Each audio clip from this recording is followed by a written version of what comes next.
And welcome back, everybody, to another episode of MLB DFS Quick Hits, your Wednesday, May 5th edition. Happy Cinco de Mayo to everybody out there. Hope you have a little fun plan for you. Get things rocking and rolling. But we got baseball talk. I hope everybody had a good Tuesday. It was a wild one. The Cardinals Mets decided to have a rain out about half hour after lock when there was no rain. So that's always fun. DeGrom got scratched anyways. It was just an interesting slate. We had tons of offense. As expected, the Sox did their thing. The A's did their thing. Lots of good stuff in that regard. It pitched well. Pivetta did enough. Bauer was okay, not great. Nola was good. Fun slate as we'd expect with 12 games. We got 10 tonight. Originally it was 11, but the Cardinals Mets doing some kind of doubleheader or whatnot, so that got scratched. So keep an eye on that. We got only a few totals. We're not going to go over those tonight. We're just going to wait and see how the stuff settles on Wednesday and go from there. But you do have some weather to pay attention to. Atlanta at Washington, wind blowing in from left field about 14 miles an hour. So that could help some pitching out for sure. Milwaukee, Philadelphia blowing in from left field about 12 miles an hour. Detroit, Boston kind of raining pretty heavy, about 40% throughout the day. Then it dies off later in the day. So do we get a late start? Do we get a late start, then a postponement? What are we going to get? We'll have to see there because we love targeting Detroit. So, I was thinking, I got Martin Perez on the bump for Boston, so that's always interesting. And then Texas, Minnesota, about 5% chances of rain. It kind of goes up to about 20% later in the evening, so I don't think that'll be too much to worry about, but something to keep an eye on as well. Again, 10 games to break down for you. Let's get at it. We got a cheapie right out the gate. Shane Bieber, 10-4 at the Kansas City Royals. Great price point for Shane Bieber. Even though the White Sox hit him around at his last start, he still struck out 11 to get you 28.7 points. Dude's averaging almost 32 points per game. He has 11 or more strikeouts in 4 or 5 of 6 starts. He has 9 or more Ks in all 6 starts. He's going well over 100 pitches every start, 6 innings or more every single start. Like I said, he's averaging 32 points per game. He has his lowest totals 25.6. I'm not going to go too much farther into this. He's just been absolutely ridiculous. Kind of how we talked about DeGrom, Kansas City striking out about a little less than 23% of the time versus right-handed pitching. 242 average, 175 ISO, 108 WRC plus. So they've been hitting the ball pretty well. There's no hiding that. But Bieber's outstanding. He might give up a little damage to Kansas City, but the strikeouts will be there. Phenomenal play at 10 for that. Price point's too low. He should be in the 11K range. Him and DeGrom should just be 11K plus, closer to 12K all day. Like on FanDuel, Bieber's 12-2. That's reasonable. That at least makes you think. That's fair. At 10,200 on DraftKings, you have Yu Darvish, a good pivot off of Bieber if we get enough value, which I imagine we will because we have been. Phenomenal cash game pairing if you can get Darvish and Bieber in your lineup. Really good cash game pairing. Darvish 6 or more innings pitched in 5 straight starts. 1 earned run in each of the last 5 starts. He's just been great. 6 or more strikeouts in each start. He's 9 or more in 3 straight starts. He basically has 30 or more runs in 3 straight starts. The dude is outstanding. Going up against the Pittsburgh Pirates team, you can pick on. There's no sugarcoat in that one. They're striking out on over 23% of the time for right-handed pitching, 124 ISO, 86 WRC plus. So Darvish, great pivot off of Bieber. If you don't want to pay the popular Bieber, it's totally fine.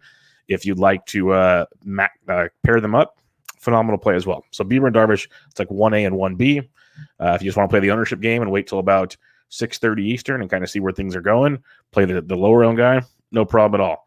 So I think both are phenomenal. I'm assuming Bieber's going to be more popular. Just going to throw that one out there. But both great plays. I don't care about the ownership on Bieber. If you like Bieber, play Bieber. That simple. So keep that one in mind. Another play, Freddie Peralta, $9,500 at Philadelphia. Good Philadelphia team. Probably no Bryce Harper still. They're saying he might need another day or two for that wrist to heal. So that's good. McCutcheon's not going to hit 2 more home runs off of Freddie Peralta, just like he did Lauer. They got to Lauer because Eric Lauer is who we thought he was, and they did not let him off the hook. R.I.P. Denny Green. So, yeah. Freddie Peralta, outstanding. He made the Dodgers look tame. 6 innings, 1 hit, was a solo shot, 7 Ks. He has 7 or more Ks in every single start this season. He had 6 Ks in his 2-inning bullpen appearance, but 5 or more innings pitched in all but 1 start, 7 or more Ks in every single start. He's got 15 or more points in every start. He's got 27 or more in 3 of 5 starts. He's been outstanding. And he goes up against this Philadelphia Phillies team at home. Good ballpark to hit him. No hiding that. But it is a Philadelphia team that's striking out almost 26% of the time versus right-handed pitching. 228 average, 140 ISO, 83 WRC plus. So definitely a Phillies team that's been underperforming. You maybe get JT Realmuto to sit out a day. Maybe you get some other guys to rest. Who knows? Peralta could be a nice GPP play and a pivot off the 2 big dogs up top in Bieber and Darvish. He's just as good. The other guys have much more of a safe floor with more upside than Peralta.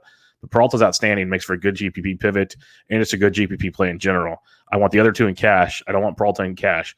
But in GPPs, definitely like some Fetty Peralta at 95 against this kind of sputtering Phillies offense. Now we're going to skip a few guys here. We're going to go to Adbert Alzolay at $7,900 against a struggling Dodgers offense. Big time struggle bus for the Dodgers offense. Like on the season, striking out 23% of the time, 184 ISO, 123 WRC plus. But let's have some fun with this. Let's say just let's go April 15th on. Let's just kind of have some fun with this Dodgers offense and see how they're doing versus right-handed pitching. Let's see if they're still as good as they were. Almost striking out 26% of the time now, 143 ISO, 103 WRC plus, going down a little bit, but they keep struggling. So let's take another week off the tab there. Let's go to about 2 weeks ago and see what we got here for the Dodgers versus right-handed pitching. And we got a 24% carry. So the carry rate's gotten better, but 236 average, 153 ISO, 117 WRC plus. So in reality, as we knew, they're a good offense. At the same time, they are sputtering. They're not as dominant as they once were. Still very, very good. Not going to display that at all. But Alzolay, very, very sneaky stuff. Good movement on his pitches. Good strikeout stuff. Probably only going 5, maybe 6 innings. The only downside. But 16 or more points in all 3 starts this year. I like him in a tournament at $7,900 because the lower options aren't as great as we had when Alzolay was supposed to pitch on Monday. Robbie Ray, $7,200. Yes, Robbie Ray is actually pitching very, very well. He's gone 5 or more innings in every start. He has given up 2 earned, 3 earned, 0 earned, 2 earned. That's been outstanding. Last 2 starts, he has 0 walks, which is great. And then those last 2 starts, 5 Ks and 9 Ks. He's up to 95 pitches. He's gotten over 21 DraftKings points in back-to-back starts. It's always about the walks. If he's not walking guys, he's been outstanding. He's $7,200 versus the Oakland Athletics, who teed off on Anthony Kay, as we expected. What are they going to do against Robbie Ray? Well, Ray's much better than Anthony Kay. I'll say that much. They do strike out 25% of the time versus lefties. They do have a 205 ISO and a 121 WRC plus. So they hit them with a lot of power. But if you want to play Ray in a tournament at 72, don't hate it at all. He's going to come in essentially unowned in this game. So keep that in mind with Robbie Ray. JT Brubaker at $6,900, I like quite a bit. Like we mentioned, the Dodgers offense is sputtering. Padres are sputtering tremendously. And Brubaker is actually a good pitcher. He's just getting priced down because of the San Diego Padres. This is a guy that's pitched 5 or more innings in 4 straight starts. 3 earned, 2 earned, 1 earned, 1 earned, 1 earned in his 5 outings this year. 15 or more points in every single start this year with a ceiling of 27.3. He's been very, very good. Lots of strikeout upside, 5 or more Ks in 4 or 5 starts. Going up against the San Diego team, like I said, beat up. Tatis got the night off on Tuesday, so he'll be back on Wednesday. But still, maybe they give Machado the day off. They're rotating guys and giving them rest like they're the NBA right now. So keep all that in mind. But they are striking out over 24% of the time versus righties. 209 average, 122 ISO, only an 82 WRC plus. So everyone pictures this San Diego Padres offense as being this big world beater. But, 122 ISO is okay. It's not great. 82 WRC plus, they're 18% below average against right-handed pitching. So, 82 WRC plus, the Dodgers have an 84. So that tells you something right there when we talked about the Dodgers. But the Reds are a 79. The Rockies are an 84. The Braves are a 54 WRC plus. Texas 89. Royals 84. So this is what we're talking about. Not world beaters against right-handed pitching. And Brubaker's discounted at 69. I think it makes for a great value on this slate. Is he a lock? No, but a great value. What I will lock in, I will say Martin Perez is $6,600. I hate Martin Perez, but it's essentially we're targeting the Detroit Tigers, a Detroit Tigers team that strikes out almost 38% of the time versus left-handed pitching. 38%. With a 170 average against a .068 ISO, .068, and a 33 WRC plus. That is 67% below average. So that is an atrocious. They are just horrific against left-handed pitching. Martin Perez is not good, but he's $6,600 against the Detroit Tigers. I love him. Just make sure the rain's not there. I will take that chance all day long. You roll with Martin Perez. But the last guy I'll mention, and this last guy I think is almost even cash viable. And I don't understand the DK pricing besides the fact that maybe they saw he went 2 innings in his last start, but he took a line drive off his heel and left the game. He threw a bullpen session. He's fine. That's Brady Singer at $5,500 at home against the Cleveland Indians. This is a Brady Singer that's been outstanding. 7 innings, 3 hits, 1 earned, 8 Ks against Detroit. 6 innings, 2 hits, no earned, 6 Ks against Toronto. 5 or more Ks in 4 straight starts. He hasn't given up more than 1 earned run except 1 start. His first start against Texas. Angels got none. Toronto got none. Detroit got 1. He has been outstanding. 17 or more points in 3 straight starts before leaving early against Minnesota. I love him in this outing for 55. I can't figure out the price for the life of me. It makes no sense at all. So I'm going to be jumping on this. Maybe it's bait, maybe it's not. But it's a Minnesota team that strikes out 26% of the time versus righties. 217 average, 189 ISO. So a little bit of power, but a 90 WRC plus. So still below average overall offense. Like the power's okay, but the overall offense is below average versus right-handed pitching. Singer at 55 blows my mind. So it doesn't make a lot of sense, but he is a phenomenal play in my mind on this one. Because even on FanDuel, he's $7,400. They got him priced up a little more there. So Brady Singer definitely checks the box for me. Recapping things, you got Bieber at 10-4, Darvish at 10-2, 1A, 1B. I prefer Bieber over Darvish. Love them both. Like totally, you can play the ownership game. You can play them together in cash. Whatever you want to do, phenomenal. Peralta at 95 is a good GPP pivot off the big two, or just a GPP play in general, whatever you prefer. Alzolay at 79 if you want to get weird. Robbie Ray at 72 is a very good GPP play because he's got one of those, like you talk about cheaper guys that have they can produce. We know Robbie Ray's got like a 30-point floor. We've seen it from Robbie Ray. Will he do it? Probably not. Could he get you 24, 25? You could definitely see that happening. You could also see him getting destroyed. So that's why he's GPP at 72. But it's all about the walks. He's controlled them the last 2 times out, and it's been very, very productive. JT Brubaker at 69, not too shabby. Martin Perez at 66. It's going to be a hard one to stomach, but you stick to the plan. If we fade the Detroit Tigers pretty much daily, especially with lefties, it'll pay off way more than it doesn't. So just keep that in mind. And then Brady Singer at 55, I'm going to take the bait on this one. I think it's a phenomenal play. He said he's healthy. The bullpen session went fine. It's a Cleveland offense you can exploit. Singer's been outstanding. The strikeouts will be there. At 55, he can give up 2-3 runs, which he hasn't done except opening day. Like he hasn't done that. So he can give up 2 or 3 if he wants, get 6+ Ks at $5,500. He'll pay that price tag off like that, lickety split. It's absolutely beautiful. So Singer definitely in play on this one. All right, let's check out the bats on this 10-game slate. Catcher's position on this one. You got Will Smith versus Alzolay. Yeah, I'll pass. Like Mitch Garver versus the lefty Yang of Texas at 49. That's a good GPP play, especially if you're stacking Minnesota, because most won't stack Garver in their stacks. They stack other guys that are rightfully so being stacked. Christian Vasquez at 42 if you want to get some Red Sox action against Casey Mize. I don't mind attacking Casey Mize. He's good, but he's wild. He won't go long, so you're going to get a lot of Detroit bullpen, which makes the Red Sox very much in play again. Like, we love them. They did their thing on Tuesday. It's not as smashy of a spot, but it's still a very, very good spot. So don't completely fade that train.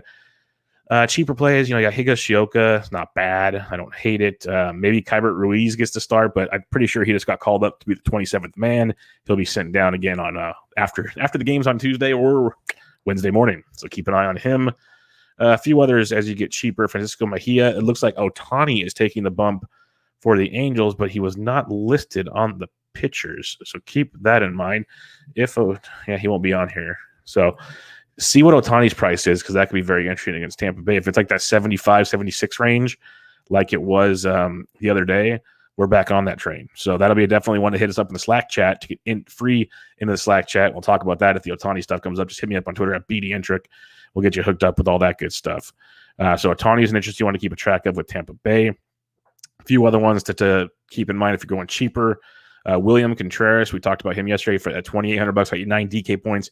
He's 3K versus Fetty. I'm going to keep going to him until they price him up. It's Wilson Contreras' younger brother. He can hit. He's going to be the guy in Atlanta with all the injuries. So enjoy that value while you can. Max Stassi, if he gets to start, he's 27 versus Yarborough. Nice value in that. Jonah Heim for Texas, if he gets to start, he's 26 versus Thorpe. He started on Tuesday, though, so I'd imagine Trevino's back in the bump there. Danny Jansen's 24 versus Bassett. I don't like to target Bassett, but he's cheap. Maldonado's 23 versus Montgomery. So those are a couple of punts if you need them, but I prefer not to go too much lower than probably William Contreras if I don't have to. First base, you got Freeman versus Fetty. Freeman will get going here eventually. He's got a great matchup versus Fetty to try to get that train rolling, so keep him in your mind. Muncy hit a home run off Kimbrel on Wednesday to force that game to go a little longer. He's 52 if you're stacking the Dodgers against Alzolay. Not one of my favorite stacks, but he's in play if you need him. Shohei Ohtani, they have him as a hitter here, but they're showing him as a pitcher potentially. So see what DK does. They're all over the board. If he's only $4,500 hitting, he's in play for sure. You got Yarborough lefty. I don't care. Ohtani at 45 is a good price point, but I'm assuming they're going to try to get him a pitcher pretty soon. So keep an eye on Ohtani on this one. A few other ones to take a peek at, like Matt Olson in a tournament. Sure, not running to play him against Robbie Ray right out the gate.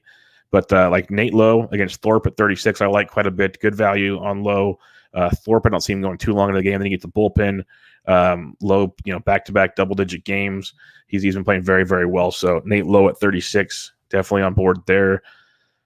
A few other cheapies. Josh Naylor's up at 33, but I still like him quite a bit. First base outfield eligible, playing very, very good. Alex Kirilloff's 33. He was off on Tuesday. They're saying it's a wrist thing. keep an eye on that. When you're hitting the ball as hard as he is, you can tell wrists will get damaged. If Dan Vogelbach's in the lineup, he's $2,900 versus Chase Anderson. That's a phenomenal GPP value, almost cash game worthy, to tell you the truth. I don't think I'm going there in cash, but we'll keep an eye on that. But Vogie at 29 versus Chase Anderson in Citizen Bank Park, that's juicy. That's very juicy. Another really nice value, Albert Pujols, only 27 versus Ryan Yarbrough. I can get behind that as well if you're looking for some more value at first base. Not sure you're going to need it, but those are a couple of nice values at the position. You might need it if you're going to go DeGrom and Darvish in cash. You might need them. So second base position, you got Chris Taylor, but Ozzie Albies at 5K versus Fetty, all over that one. Polanco switch hitting versus Yang's okay. Prefer Albies, but Polanco's not too shabby. Merrifield keeps getting it done if you want to fade Bieber. He had multiple steals again on Tuesday. Another double-digit performance from Merrifield. It's just like he's a steady Eddie cash game type player. He's expensive, but you can go there if you choose. It's definitely an option, but it's Bieber, so it's not like my top priority. But I'd rather Colton Wong at 43 versus Chase Anderson. Milwaukee's going to be a play for me. I can already tell. I like their price points. I like the matchup. They've been hitting of late. I'm on board with Colton Wong at 43 against Chase Anderson. Nico Goodrum switch hitting versus Martin Perez at 41. On that, he got a couple knocks, stole a bag, quite productive on Tuesday, so he's 41. You could definitely go that direction. Brandon Lau at 39. See, it says Ohtani, so we'll have to keep an eye on this one. But it's a good value if it's not Ohtani at 39. The Rays will be a value yet again if we don't get Shohei on the bump.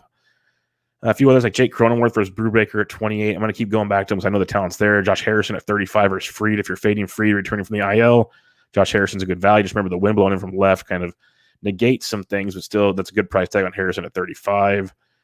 Then other than that, not a whole lot standing out at the position. Like Harold Castro is $2,500 with Detroit if you need an uber punt, but I'm really trying not to go to Harold Castro tonight. Third base, you got like Justin Turner, Jose Ramirez, always in play. Rafael Devers was out on Tuesday. If he's back at 53, that's a solid play versus Mize. No doubting that. Josh Donaldson only 51 versus Yang. All aboard that train. Definitely liking that play quite a bit. Bregman went deep on Tuesday. He's 48 in a tournament versus Montgomery. You can go there. Chapman in a tournament at 45 as well versus Ray. Don't mind that at all. Gio Urshela's only 42. Austin Riley only 41. You can go back to him. He's hitting fifth on Tuesday. So they're starting to give him some love with all that nice average and everything he's putting out there. So keep him in mind. Going below 4K, like Travis Shaw. See, I love this Milwaukee price. Shaw's only 3,600. He's going to be hitting cleanup in that lineup against Chase Anderson. It's a phenomenal price point. Really like that one quite a bit at $3,600 for Travis Shaw. You can go his direction. Aledmus Diaz, if he cracks lineup for Houston, he's 34. Usually plays versus lefties. So that's not a bad tournament play. Hunter Dozier's only 3K versus Bieber if you want to fade Bieber. Dozier's on fire. Another couple doubles tonight. Another double-digit point game. Really starting to swing it well. We talked about it. I wrote him up in the DK picks on RotoBaller on Tuesday. Kind of profiled a few of his traits that stand out for production coming his way. And sure enough, it definitely is. So keep him on your radar. Shortstop position, you got Tatis. He was off on Tuesday. I ain't paying 62 for Tatis. I know we've seen him double dong. We've seen way too many duds because I still think he's kind of banged up. You got Corey Seager at 54.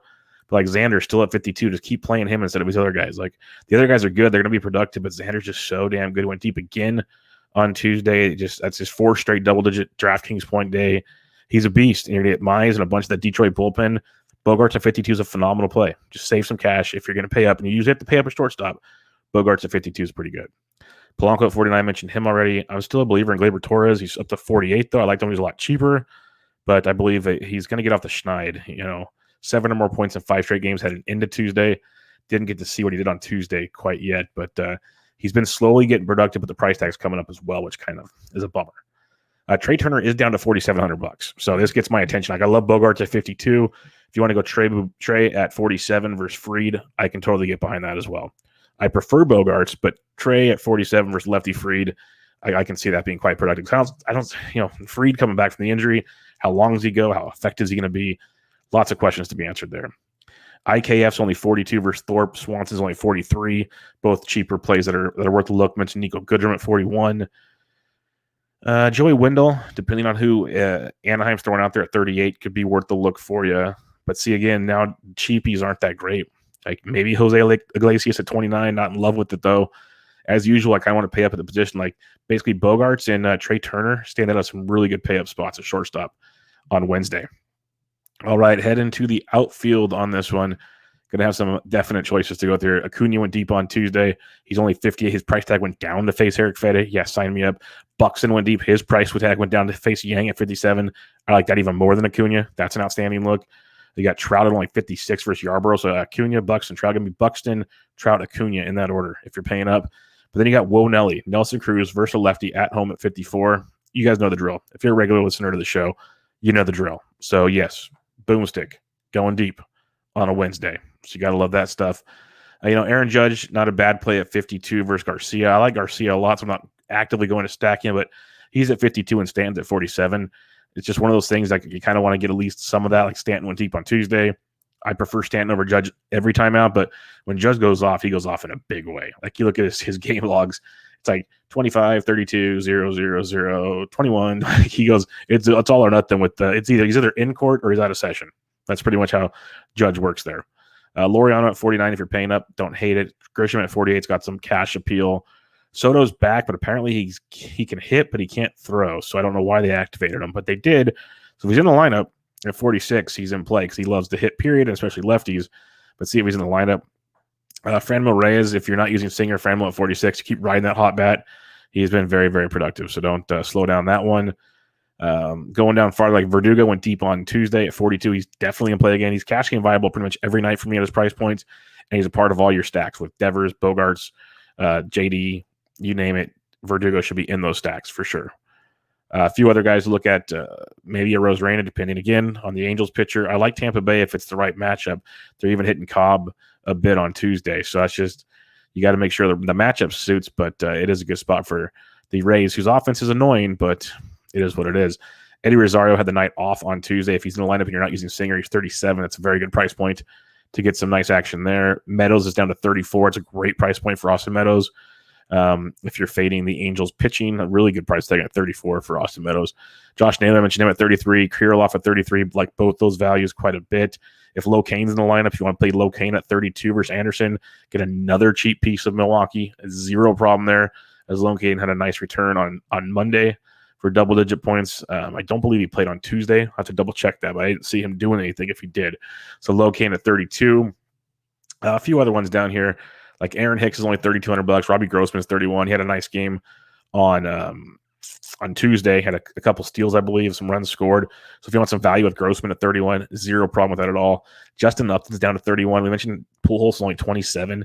Jay up at 31. Very, very nice value. In this one, the Angels and the Brew Crew. So nice value stacks here if you want to pay up at pitching on Wednesday. And same with Kansas City if you want to fade Bieber. But if you're doing that, that means you're paying up for pitching, so you're probably playing Bieber. But maybe you go Darvish Peralta to be weird, and you can play some Kansas City if you want. Dozier's 3K, talked about him already. Adolis Garcia's down to 3K against Thorpe. I love that value, especially in tournaments. JBJ is only 28 versus Anderson. JBJ went deep on Tuesday. More value as usual. Soler's down to 28 against Bieber.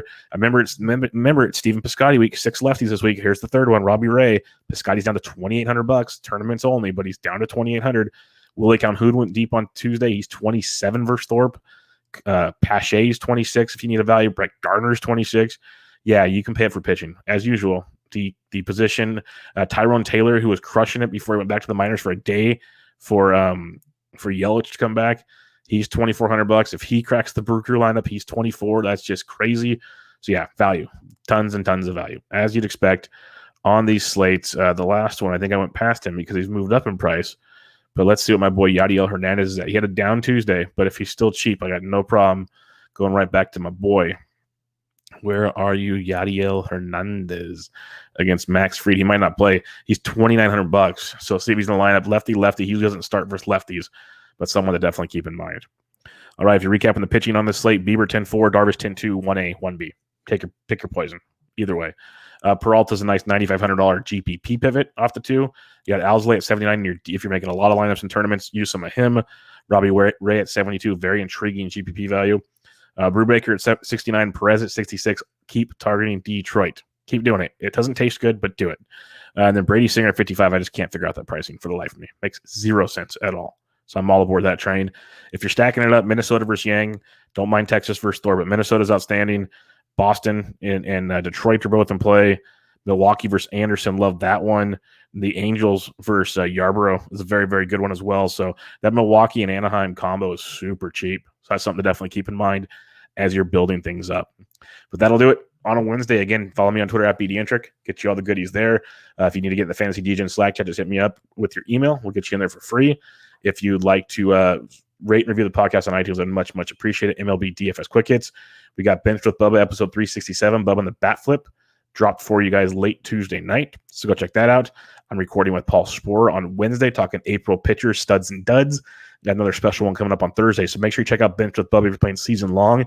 Give a rate and review for that good stuff as well. If you're playing PGA DFS Golf, the always pressing PGA DFS podcast, myself, Jesse, and Kevin joined us this week to preview the Wells Fargo Championship. So go check out all that good stuff and check out my written content at rotoballer.com and subscribe to the RotoBaller YouTube channel to watch these podcasts and my pretty face. So with all that being said, good luck on your Wednesday. I'll be back with you guys on Thursday. But for now, MLB DFS Quick Hits, your Wednesday, May 5th edition. I'm out.